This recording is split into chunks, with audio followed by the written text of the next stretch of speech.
Alrighty guys, how's it going? Welcome to this episode of Pete's 2 Cents. So it's been a bit of a busy week and I haven't had time to smash out another expression episode, so I thought I would answer some of my Instagram questions in a Pete's 2 Cents episode here. So I've got them up here in front of me on the computer, so I guess we just get straight into it.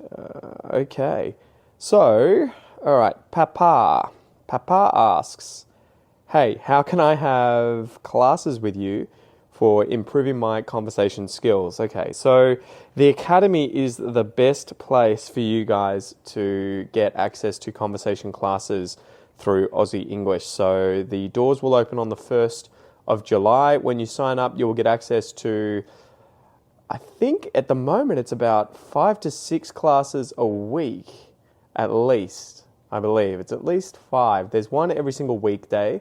And then we have some weekdays that have 2 classes, and we also have a class with me once a month on Saturdays at 3 o'clock. So these classes are between 5 and 8 p.m. on weeknights, and this is Melbourne, Sydney, Brisbane time at the moment, so Australian Eastern Standard Time. And yeah, that's the best place. You know, you can join these classes, as many as you want, and you can focus on things like just informal, fun conversations with teacher Ian. Libby's in there doing more professional related English, business English. And then we also have Leo, who is doing public speaking classes and teaching people how to present. Again, professional kind of environment, build confidence, and to be able to speak well in public. So I definitely recommend checking out the Academy if your goal is to improve your speaking skills in English, and in particular Australian English. And there's also loads of other stuff in the Academy. So you'd get access to the premium podcast membership as part of the Academy. You get access to all the podcast episodes, all the transcripts, everything like that. And then there are also about half a dozen different courses in the Academy to help you level up things like your use of expressions and slang, your understanding of Australian history and culture. There's loads and loads and loads of stuff in there. So check that out. If you haven't, sign up to my email list and you'll get emails sent out to you when the Academy doors open on the 1st of July. Okay, so yeah, keep an eye out for that. All right, let's keep going. So we have one here from Danishka, who asks, what does the expression take something with a grain of salt mean? So if you take something with a grain of salt, the idea is that you shouldn't necessarily believe it 100%, right? You should be skeptical of that thing. So if someone says, I don't know, so-and-so has said that they're going to finish their project at work, but probably take that with a grain of salt. You know, like he said he's going to do this thing, but I wouldn't just eat it up and believe exactly what he said. I'd take it with a grain of salt. I'd be skeptical. Okay, so to take something with a grain of salt, it's to be skeptical of something that someone said. All right, how to teach English to my Saudi brothers and friends. Most of them are beginner. So, how would you teach other people English if they're complete beginners? This is something I haven't really spent a lot of time thinking about, to be honest, because most people that I interact with, most of you guys are already at an intermediate to advanced level, especially if you're following this podcast, listening along right now. You're definitely not a beginner. So, yeah, it's a hard one to answer. I think it's just exposing them to English that is going to make them interested, passionate, curious, that's going to kind of spark that aspect of curiosity in them, right? So maybe talk to them in your native language about the uses of English, why it's important, what they can do with it. All of those sorts of things I think I would focus on first, rather than, say, giving you a grammar book that you need to go through with them. I would be focusing on why do they want to learn it. Like if you can develop that sense of interest, passion, curiosity in someone with any kind of skill or task or hobby or whatever it is, the learning and the doing of that thing is kind of going to take care of itself. So, yeah, I don't know if that makes sense. Hopefully that makes sense to you. But it's a difficult one too. I feel like, especially with language learning, a lot of people think other people can teach you a language, but at the end of the day, no one can force you to learn a language, right? No one can just teach you. They can't cause you to understand and be able to use a foreign language. It's something that you have to do. You don't just show up at a class and leave the class knowing the language, after a set amount of time. You have to put in the hours, you have to put in the work. And I think it's a lot easier to do that if you are interested and passionate and curious and motivated and disciplined with regards to that thing. So if they're having trouble as beginners learning English, I would be trying to find a way to get them to be engaged with English, but probably through something else. If someone is interested in gaming and they are learning English, I would say, well, how can you cross those two things over? How can you start playing games in English or learning about games, reading about games, and as a result of kind of studying something you're already interested in, but through the lens of English, you're going to be much more motivated to continue with that thing, right? So can you join forums? Can you get on Reddit and start learning about gaming on there? Can you read books? Can you watch YouTube videos and documentaries in English? And obviously too, do the hard work of learning the grammar as it comes up. But yeah, I definitely wouldn't just hand them a grammar book from day dot. I think I would be having that conversation of, how do we make this fun? How do we make this interesting? And how do we make it useful for you? How are you going to use it in day-to-day life? So hopefully that helps, mate. Okay, let's see. I'm going through these for the first time, so I don't have sort of questions picked out ahead of time. Someone said, "Heck, geez, how your kids have grown up so quickly."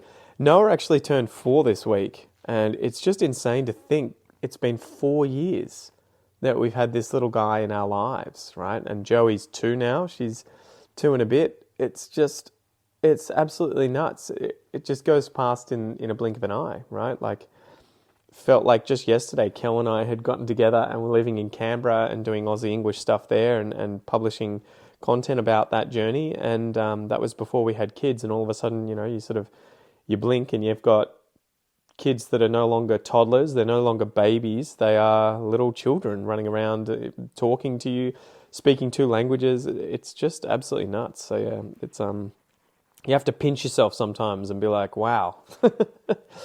Okay, another one from Hadaz. G'day, mate.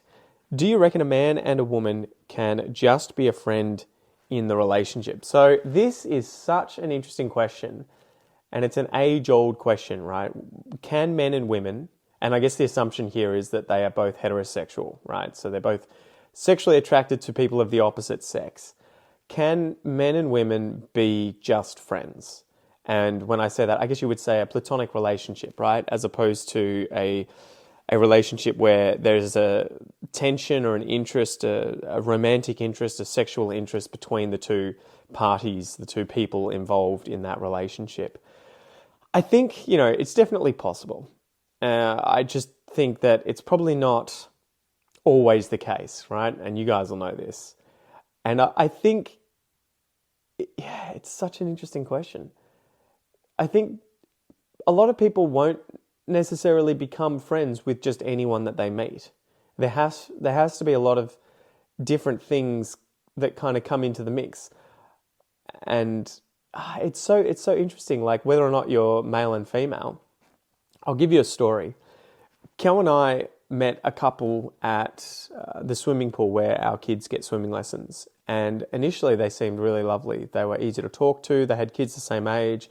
We tried hanging out with them a few times, and then they just sort of ghosted us.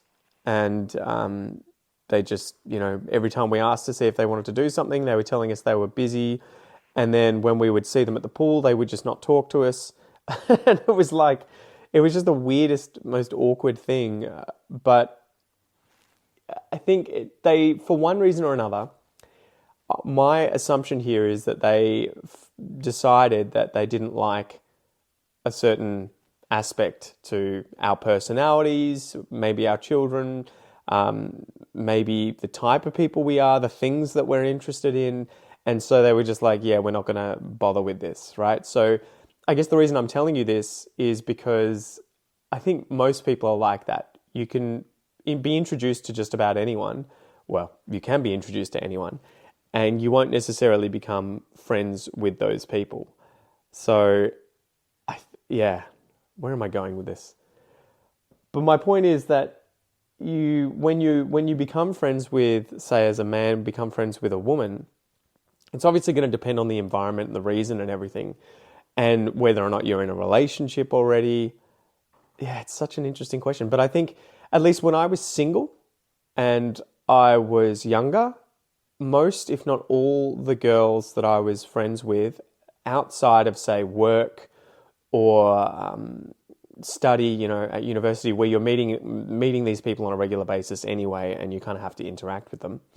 If it was just someone that I was hanging out with randomly, I think back in the day at least, there was almost always some kind of attraction.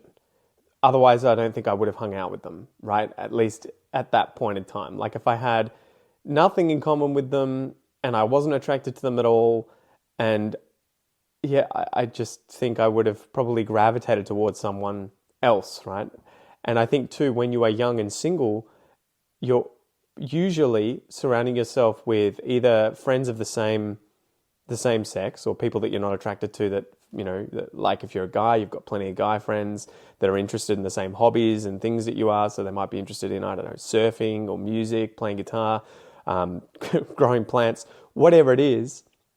But then when you are hanging out with the sex that you are interested in romantically, I reckon that you end up usually trying to find people to hang out with where there is a potential possibility that you'll end up in a relationship, and you're kind of getting to know that person by being friends with them or by becoming friends with them. And then the question is, can you just be friends? And I guess it depends what you mean when you say friends, right? Are you like really good friends who hang out one-on-one all the time? I think that would be very weird for me to do with a woman now that I'm married.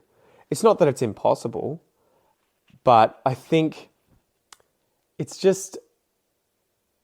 kind of like it would be okay if my wife was there for, if we were all friends, really close friends, and it wouldn't be so much of an issue. But if you were hanging out one-on-one, it's a bit weird, I think. Like especially if your wife has the ability or their partner has the ability to come with and hang out together, it's a bit strange. Yeah, I don't know. I'm sort of rambling here, but it's a really interesting question. I think, at the end of the day, I would never say never, right? Like, I think it's definitely possible. But I think it's probably so rare that a man and a woman are friends and it is 100% platonic, right? It is just friends, that there is no attraction, there is no potential possibility of there ever being a relationship. There's, for there to be 0.00000%, chance of that ever happening between two people who are attracted to the opposite sex and are really close friends. I just don't think it's very common at all, right? Especially if both of you are single, you don't have other friends, you haven't known each other since you were kids or whatever, or, are great family friends. There's those other things that come into play as well. If you've known someone since you were a small child and they were family friends or something, it's a different story from, if I just met someone out in the street at a cafe that was a woman and I was like, oh, you seem really cool, do you want to hang out one-on-one sometime? I think my wife would probably be like, what are you doing? Like, why would you even go out of your way to have that happen? Even if you can end up just friends with this person, out of all the people in the world that you can end up becoming friends with, why would you choose to kind of introduce that complexity into your life, right? Because there is always the chance that you'll develop an interest or feelings, whether or not you want to, with another person. But I don't know. Again, you can probably tell that I'm thinking about all these things out loud off the top of my head. So, and that's what I love about these episodes. I can kind of just answer these questions without thinking about them too much beforehand. But yeah, it'd be interesting to know what you guys think. Is this something that's possible? I think I've kind of changed my mind growing up. Like at times I've said, yeah, definitely you can be friends with people of the opposite sex, and then come around to a point, especially at my age now, where I'm like, it's a little harder, especially if it is one-on-one, right? I've got plenty of women friends, but I think it would be like a group social kind of friendship where I'm not going to hang out with them alone. I'm going to hang out with them with other friends, and they're going to be married to other guys or other women. And so there's kind of like all these barriers to any potential interest, attraction, relationship ever building up. Yeah. Well, hopefully that answered the question. But yeah, it's a good thing to think about. I love that sort of deep question to consider, especially in real time where I get to kind of just rant. Okay, which countries have you been to? So this one comes from Bruno. I've been to France, the United States of America, Canada, Indonesia. They're the ones that I've travelled to and actually gotten to explore. So when I think I would have been 12. Yeah, it would have been in like grade 6 at primary school. My parents went on a holiday to the US with us. They took us with them, and my uncle and auntie live in Canada. We drove up the west coast, so California, I think. We drove up the coast there all the way up the Rockies into Canada, and then we also travelled east to I think we went to Winnipeg. So that was really cool. And then when I was 16, I went to France on a school trip. So my parents paid for me to go on a holiday to... getting a call. It's going to be spam. Get rid of that. My parents paid for me to go on a trip to France, which was really cool. And we got to travel all around the country there to kind of get to know the place. That was really fun. Get to use the language. I was studying French, obviously, at school. And then when I was doing my PhD, when I started my PhD, I think it would have been the summer of like 2011, 2012. I went to Indonesia with my supervisor who was doing work there, and we went into the jungles of Sulawesi and were working with the Bogor Zoological Museum to sample animals effectively in the jungle. So a lot of these places in Indonesia haven't really been surveyed in terms of people going in and trying to find out what animals live there. And my supervisor at the time was studying the rats, the rodents of Southeast Asia. And so he wanted to go to Sulawesi, which is a really interesting island in Indonesia. It's got loads of jungle, but it's really sort of kind of spread out. It's in the shape of a K. And so there are lots of different species there. It's a very diverse, environment in these jungles. It's really cool. So yeah, we were there trapping rats and catching shrews and other bats and snakes and lizards, all sorts of vertebrates. So mammals, reptiles, all kinds of animals. And that was absolutely amazing. The people there were so lovely. I remember walking through some of the towns there and just being jealous of how beautiful a location and beautiful a life it seemed that the people were living there. I mean, I'm sure that there is a dark side to it or a tough side to living somewhere like Indonesia in a rural community, but everyone seemed to be so happy. That was one of those things that I really came away with just being like mind blown, where a lot of these people seem to have nothing compared to the average Westerner, and were probably making, a few dollars a day in terms of income.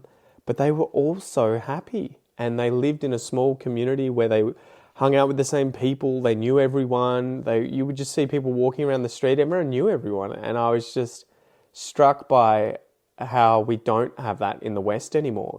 For all the positives and everything that we do have, one of the things that I feel like we lack today is community in the West, the way that it is elsewhere in the world, or it was in the past here. I don't know my neighbours' names, I don't ever really see them besides them going in and out of their houses. So yeah, I remember just being jealous, and well, not jealous in like a nasty kind of way, but just appreciating it and kind of wishing that I lived in a similar kind of environment, a similar place. So Indonesia was beautiful.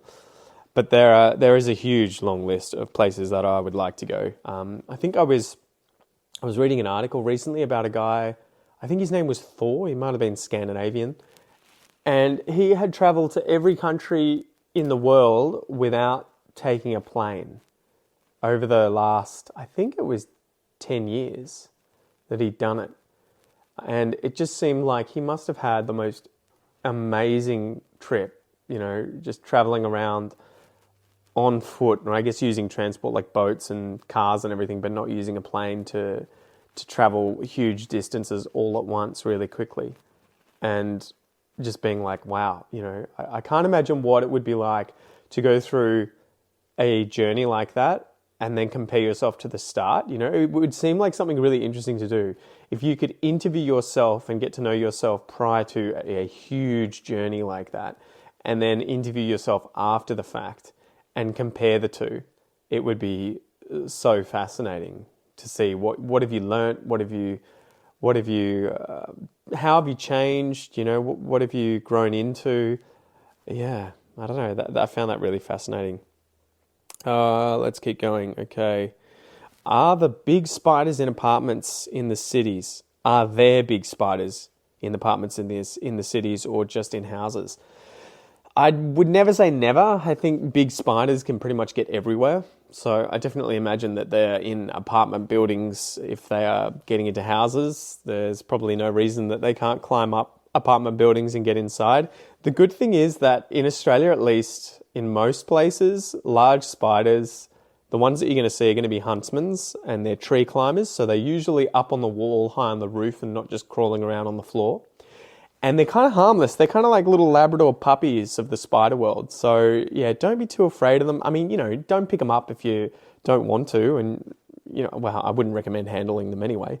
But if you don't have to kill them, right? If they're in your house, I'm always telling my wife, just chill out. They're not going to hurt you. They're going to stay away, and they're killing bugs. They're running around eating cockroaches and moths and other stuff that gets into your house. So worst case scenario, use a glass and a piece of paper to, corral it and take it outside and let it go. But don't kill them. Don't kill them. They're beautiful spiders. However, I would say the exception to the rule would be if you're living in Sydney and you come into contact with funnel web spiders, yes, you definitely have permission to kill them. I would say don't. First and foremost, I would probably get out away from the spider and maybe call help. Get someone else to come and deal with it because they're deadly. But yeah, I wouldn't be just picking it up and putting it outside because they're really dangerous. Okay, here's another one from Bruno. Lived in Melbourne 10 years ago, recently moved to Brazil, moved Brazil to Brisbane. Okay, from Brazil to Brisbane, a little bit rusty in my English. What could I do? Well, obviously I can recommend my courses and the academy and the podcast. But besides that, just get amongst it. That's a good way of sort of saying, go out there, use your English, talk to people, watch Australian TV shows, films, read the newspaper, watch the news, read our books, listen to our podcast. Just dive in, right? Just dive into it and get as much exposure as you can.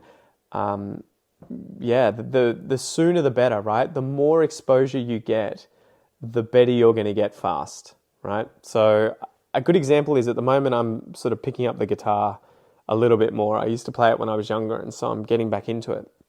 And I was watching a guitarist talking about Steve Vai, who is a really famous guitarist from the US. Some of you guys who like guitar might know of him. He's a metal guitarist or a rock metal guitarist.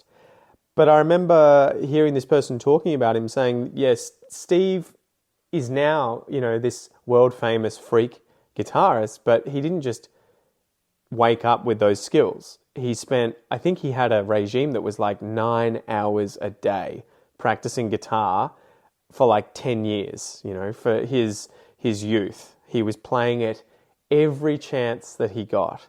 Every single time he had time to pick up a guitar and play it, he was playing it. And so I think a lot of people underestimate how much you need to be treating English like that.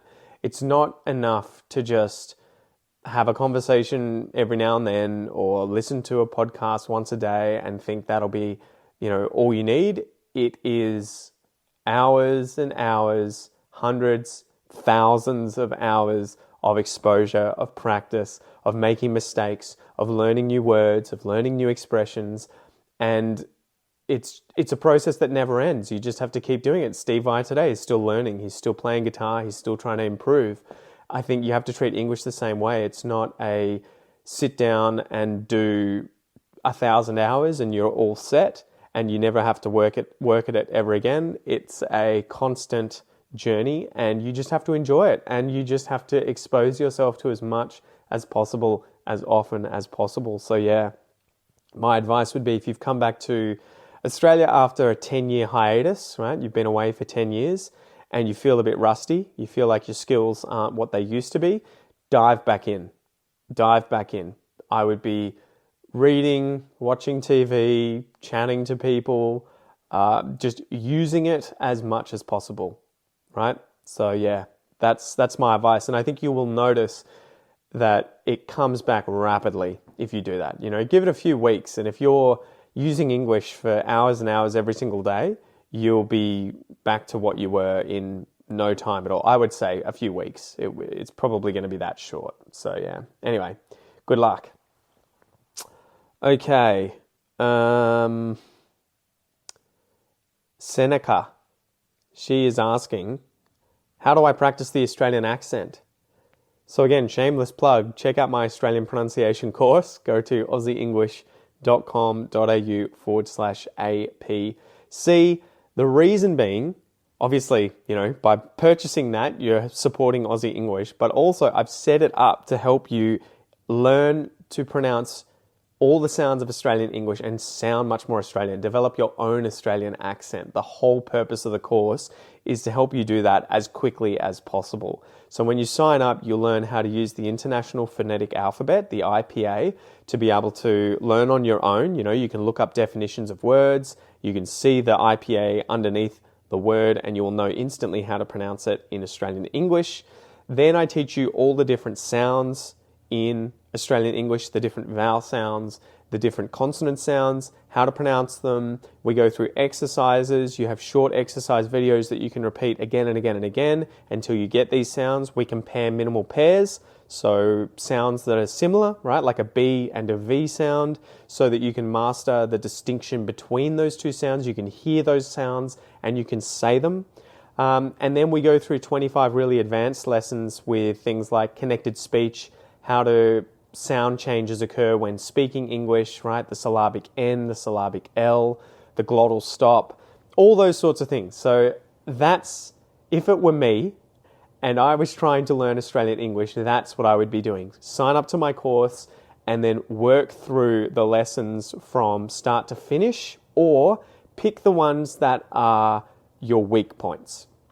If you have trouble with the TH, focus on the TH. If you have trouble with consonant clusters, like words like strengths, right, that has like 5 different consonants in a row, focus on those lessons and repeat the exercises until you master it and build a habit, right? So outside of getting my course or not, if you're not working on your pronunciation, it's not going to improve. It's going to stay the same, right? The same way that if I am, say I've started running and I want to get better at running, I need to challenge myself. I need to be doing more intentional practice that is associated with improvement, not just doing the same that I always do, right? Like if I keep running around the block once a day, I'm not going to improve. I'm going to adapt. I'm going to get to the point where I can do that easily, but I'm not going to get to the point where I can run a marathon or I can sprint 100 meters in under 12 seconds. So you have to intentionally focus on improving what you want to get better at, right? Your pronunciation. So it would be outside of my course. If you weren't going to purchase my course, I would be doing lots of shadowing exercises. I would be getting private lessons with native speakers or other people who speak Australian English. I would be asking for feedback on my weaknesses, and then I would be creating content to help me fix my weak spots, right? But again, you don't have to create that content. I've done it. It's in the Australian pronunciation course. All you have to do is sign up and then start working through it, and you will definitely see improvements if you can build a habit and do the exercises on a regular basis. And you only need to put in 10, 20 minutes a day to start seeing results. So yeah, go check that out, guys. aussieenglish.com.au/APC. I wish I could find one of those for my wife's accent in Portuguese, her Maranhense accent. Okay, I'm going to study in Sydney. Can you give me advice on how to improve my English while being there? I think we've kind of covered this. Just dive in, right? Just dive in. There's no, read this book, watch this movie, and your English is going to be amazing. It's going to come down to what your interests are with regards to the kind of content that you want to consume. And so I would be, chasing content related to your interests or that you are interested in, right? If you like Game of Thrones as a TV show, watch that. If you are really passionate about fiction books, find some Australian fiction that you're interested in and read that. If you want to go to the pub and chat with people at the pub because you like meeting, strangers over a beer, go and do that. But yeah, just get out there, use it, go, go, go. Lillian asks, I need to improve my vocabulary, but how can I do it? This is an interesting question too. So there are a few different ways of doing this, and it depends on what your interests are and your motivation and discipline. So if you're the kind of person who doesn't really like studying, I would say read a lot. If you don't necessarily want to be writing down words, looking up definitions, and doing exercises and stuff like that, the real way that people learn vocab and learn to sort of have a better vocabulary and maintain it is just reading. Reading will cause you to get exposure to more advanced English and language in general, whatever the language is, than, say, conversational English. So if you were to take all the different words that are used in a novel, it's going to be much, much, much more diverse. It's going to be a longer list of words, right? Maybe 5,000, 10,000, than if you were to take, say, the dialogue from a TV show. Because that's just, when people write down stories, when they write down essays, they have more time to think, they can choose their words more precisely, and they can use more advanced language because they can revise things and they can go over it. So by reading, you get exposed to that kind of advanced language in a greater concentration, right? A greater amount of it than if you just consume, say, the TV show Seinfeld or Friends.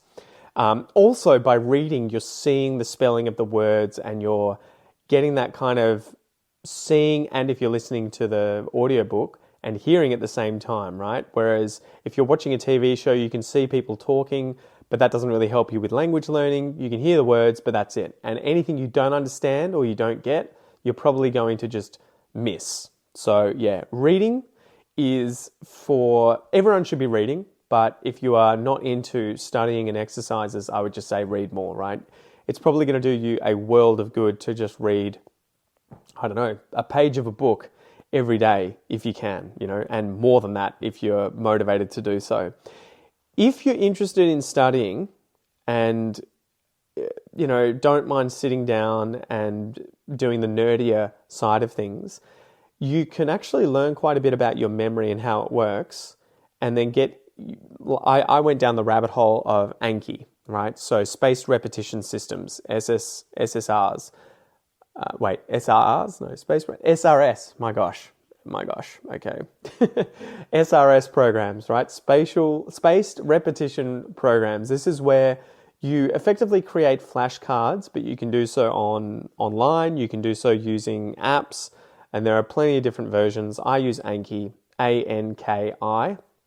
It's free. You can download it. But this is really powerful, and I would pair this with reading. So what I did with French and with Portuguese, I used Anki to help myself expand my vocab really, really quickly and to allow me to remember words and use those words in conversation more readily. And so effectively what you do is you have some kind of material that you're studying, so say a book that you're reading, you highlight the new words, the grammar, whatever it is that you're trying to learn, and you effectively use the book, the TV show, the podcast, whatever it is that you can also read, whether it's with subtitles, transcripts, or the book itself. You use that as a way of finding new content that you want to learn or don't know. And then you take that and you put that into a spaced repetition system like Anki. So effectively you're creating flashcards with the new vocab, with the new grammar that you can use to test your memory of those expressions, vocab, grammar, whatever it is. And what the program does is when you test yourself with these flashcards, so you'll see say an example sentence with a word missing out of it, the word that you're trying to remember and learn. And then on the other side of the card, when you click the button to reveal it, you'll see the answer.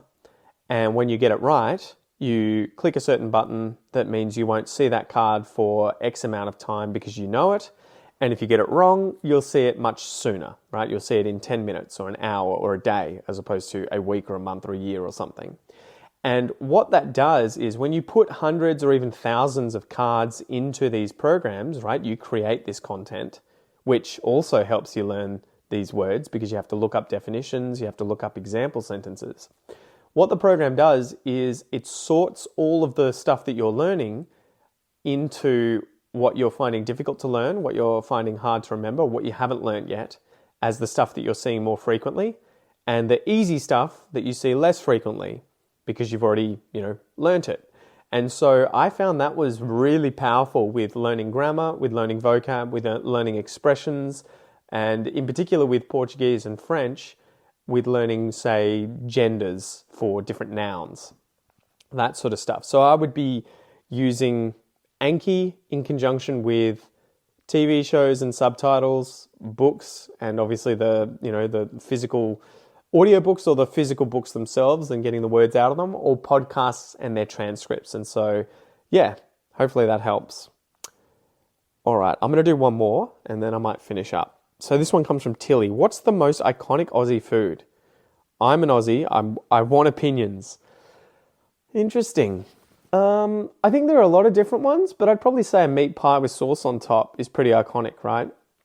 I think if you were to see this anywhere, most Australians would see it and be like, I know what that is. And I have a feeling that most foreigners would look at it and be like, I can see that that's food, but I don't necessarily know if it's savoury. Is it a dessert? What is it, right? So I think probably a meat pie with sauce on it, maybe a lamington. That's another one where I think Australians would instantly understand what that is. And foreigners might be like, is that some kind of dessert? Is it a treat? Is it a cake? What is it? So yeah, maybe Vegemite on toast. That's another one. And I'm trying to think of things that are uniquely Australian, where they're not just the kind of things that, I don't know, the British will see it and know it and be like, oh, that's British food. So yeah, I think, I don't know, they've got Marmite, so maybe that does overlap with Vegemite a little bit. Yeah, I don't know. There are a lot though, and I think it depends on you. Sausage rolls are another one. Dim Sims. Yeah, there's loads. I don't know. You guys will have to let me know what you reckon. Anyway, that's probably it for today's episode, guys. Thank you so much for joining me. I hope you enjoyed it. And I'll chat to you next time. Tooroo.